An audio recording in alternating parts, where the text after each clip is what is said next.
les vitamines dans la migraine. Alors, pourquoi est-ce qu'on se pose la question des vitamines? J'entends certains patients qui me disent « écoutez, moi, j'ai pas envie de prendre des médicaments. J'ai déjà pris des médicaments, ça n'a pas marché. J'ai pas envie de prendre un antidépresseur alors que je ne suis pas déprimé, puisque vous le savez, on est parfois amené à utiliser des traitements détournés de leur indication principale dans la migraine. » Il y a pas mal de raisons de se poser ces questions et vous vous posez plein de questions sur les traitements non médicamenteux. Je suis totalement ouvert à cette option et en particulier, c'est vrai que certaines vitamines ont démontré leur efficacité dans la migraine. On a déjà parlé du principe des études randomisées où on tire au sort les patients qui reçoivent un traitement, certains reçoivent un placebo. Eh bien, par exemple, la riboflavine à la dose de 400 mg, c'est la vitamine B2, a démontré son efficacité dans plusieurs études. Donc, c'est un traitement qui fait partie de notre arsenal thérapeutique. Il n'y a pas d'effet secondaire avec ce traitement, si ce n'est que ça change la couleur des urines en jaune fluo, voire orange.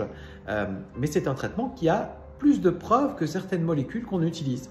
Alors, on est peu habitué, en tout cas en particulier en France. Malheureusement, c'est un traitement qui n'est pas remboursé, mais heureusement, il ne coûte pas le prix des anticorps anti-CGRP actuels. Et puis, il y a d'autres options. Il y a aussi, par exemple, le coenzyme Q10.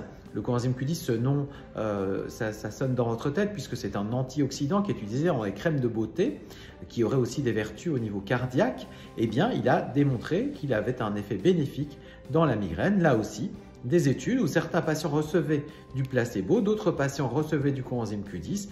Ni le patient ni le médecin ne savaient qui recevait quoi. Et puis, quand on a compté le nombre de jours de migraine avec le traitement, on a remarqué qu'il y avait une amélioration plus marquée dans le groupe avec le coenzyme Q10 que dans le groupe avec le placebo, ce qui souligne bien que le traitement, le coenzyme Q10 comme la riboflavine ont une efficacité démontrée dans des études où il y avait des placebos, donc où on a pu montrer que ça marchait mieux que le placebo. C'est bien la preuve que ce n'est pas un effet placebo et que c'est un traitement qui peut être proposé. Alors, en pratique, ce n'est pas un traitement qui va pouvoir contrecarrer une migraine chronique sévère. Quelqu'un qui a 28 jours de migraine par mois, on ne peut pas s'attendre à ce qu'il passe à 2 jours de migraine par mois. Mais sur une migraine moins invalidante, ça peut aider. Et puis, sur une migraine particulièrement invalidante, ça peut être une aide en plus du reste du traitement. Voilà, c'est des choses que vous devez discuter avec votre médecin et c'est capital que tout ça soit toujours coordonné par un médecin et pas géré par vous, même si vous devenez des pros en assistant aux vidéos. Il faut qu'il y ait un médecin qui coordonne tout ça. À bientôt.